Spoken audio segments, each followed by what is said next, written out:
السلام عليكم اخواتي، كيف عاملين؟ لاباس عليكم؟ بخير؟ عواشركم مبروكه، ربي يدخل عليكم الصحه والعافيه ان شاء الله. كنتمنى يلقاكم هذا الفيديو في احسن الاحوال. اليوم ان شاء الله نحضر معكم واحد معسله اللي هي سيجار بالكاوكاو او بيان او الفول السوداني، كل واحد كيفاش كيقول على حسب المنطقه اللي هو فيها.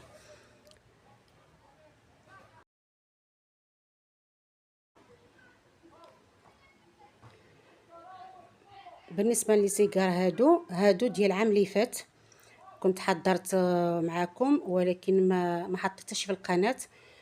كان مشى لي الفيديو وبقى لي غير هذا المقطع هذا، وبغيت نشاركه معكم غير هذا المقطع هذا، ماشي مشكل. وعاودت هذا العام هذا عاودت هاد لي سيجار هادو بالطريقه وبكل شيء باش تشوفوا معايا المراحل كامله ان شاء الله. بالنسبه للمكونات اللي غنحتاجو لهاد الوصفه هذه، عندي كيلو ديال الكاوكاو او البيان او فول سوداني كما قلت لكم، كل واحد كيفاش كيقول له.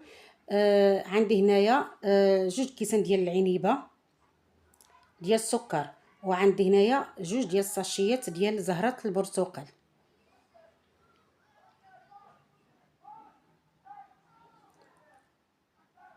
هنا غنعمل نص كيلو، غنطحنو الطحنه الاولى، يعني نص كيلو ديال الكاوكاو غنطحنو الطحنه الاولى.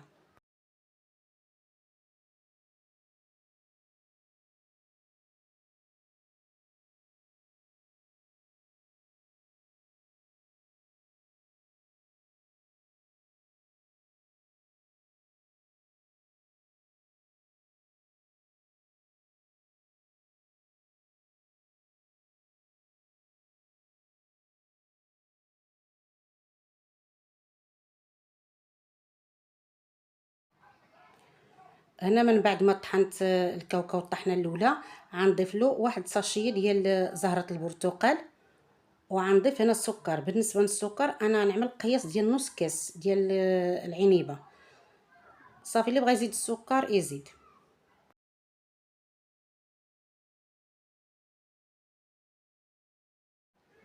صافي، هنا غنطحنوا الطحنه الثانيه حتى يتعلك معنا ديك الكاوكاو.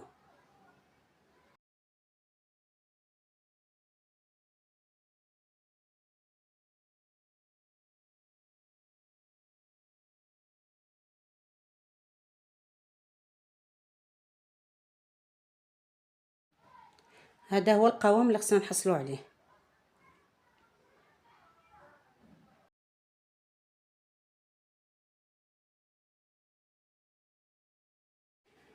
هنا غنمروا نص كيلو اخر غنطحنوه حتى هو.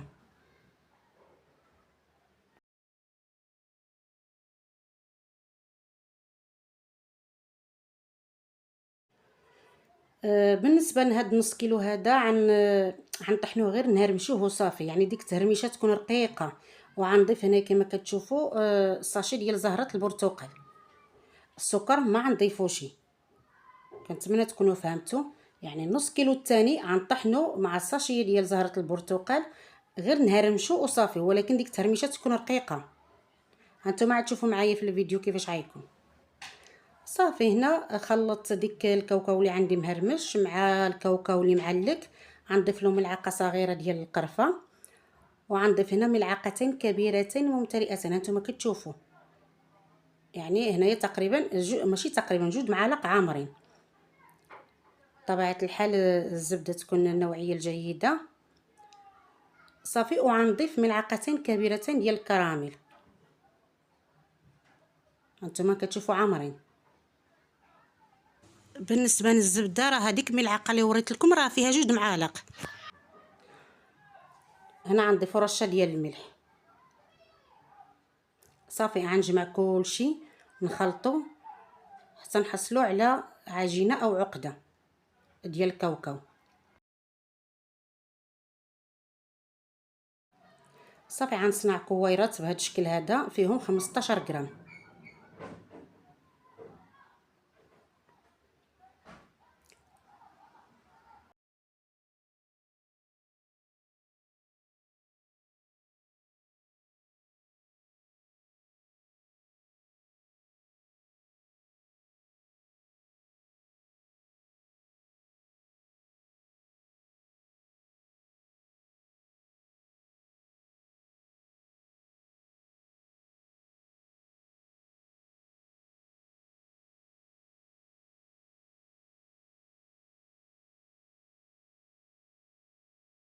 صافي هنايا عندي الورقه، غنقطعها على جوج.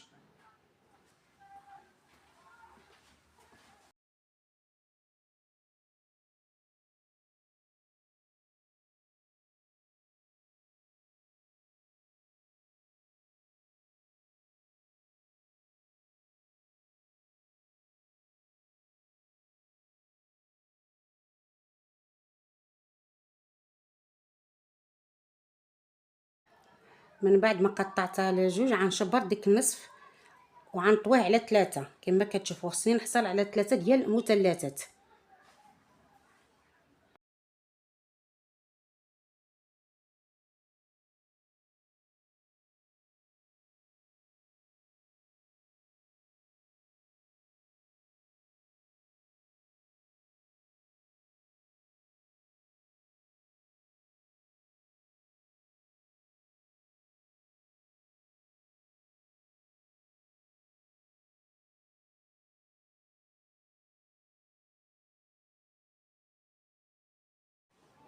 طبيعة الحال دائما نحيدو ديك الاطراف اللي كيكونوا يابسين، وهنا غنحيد ديك المثلث اللي من فوق. خصني نحصل على هذا الشكل هذا.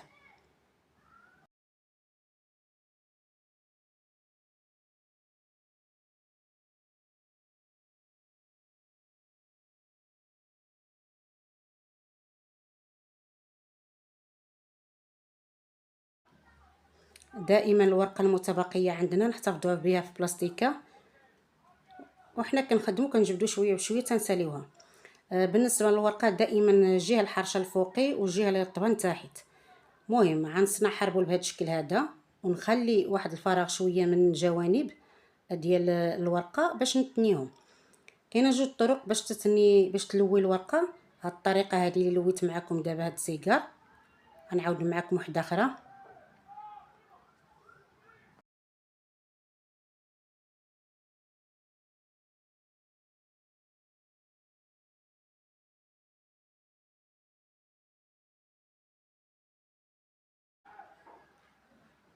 هانتوما كتشوفوا عنتني، عنتني القدام، عاد عنتني الجوانب. يعني غنغطي ديك الحربول ديال الكاوكاو، عاد نطول الجوانب ونلوي.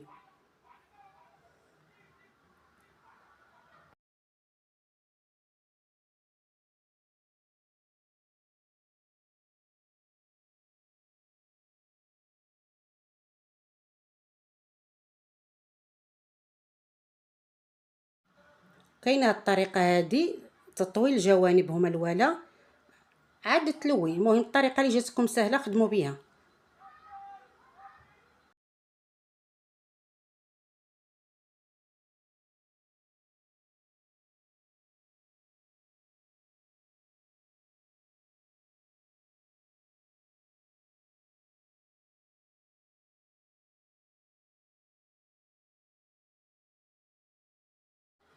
صافي نستمر بهذه الكيفيه هذه حتى نسالي لي سيجار ديالي كاملين.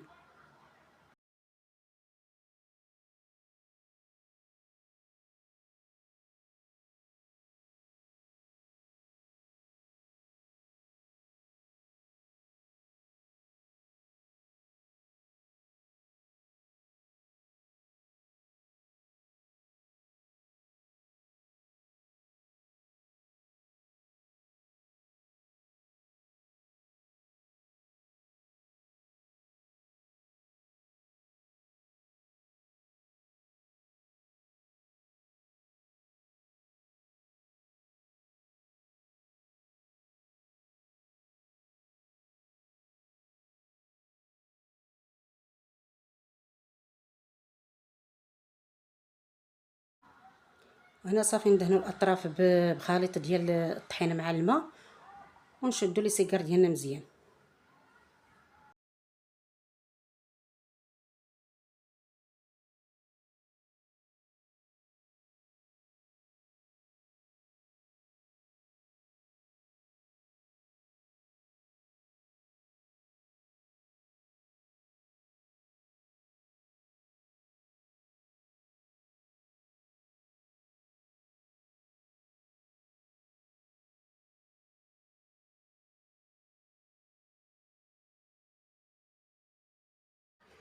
صافي هنا من بعد ما ساليت الكميه اللي عندي كامله غنغطيها ونخليها تبات ليله كامله باش ديك الورقه تنشف.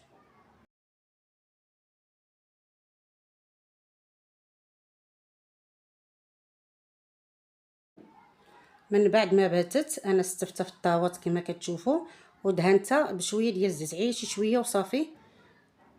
بغيتو دهنوها بالزبده دهنوها، بالحق انا كنفضل الزيت.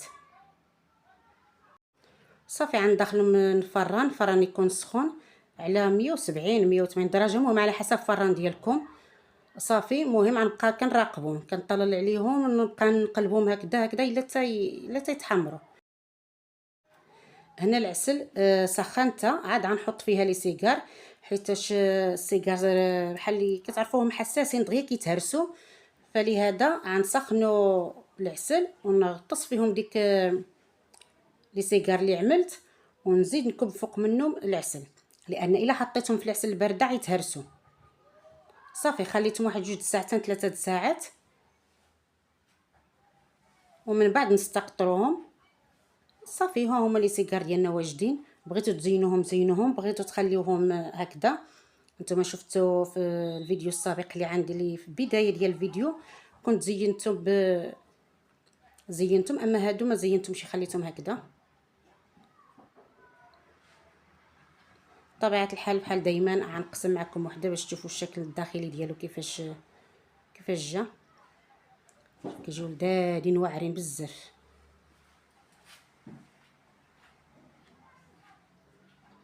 كتجي معلكين حتى المذاق رائع.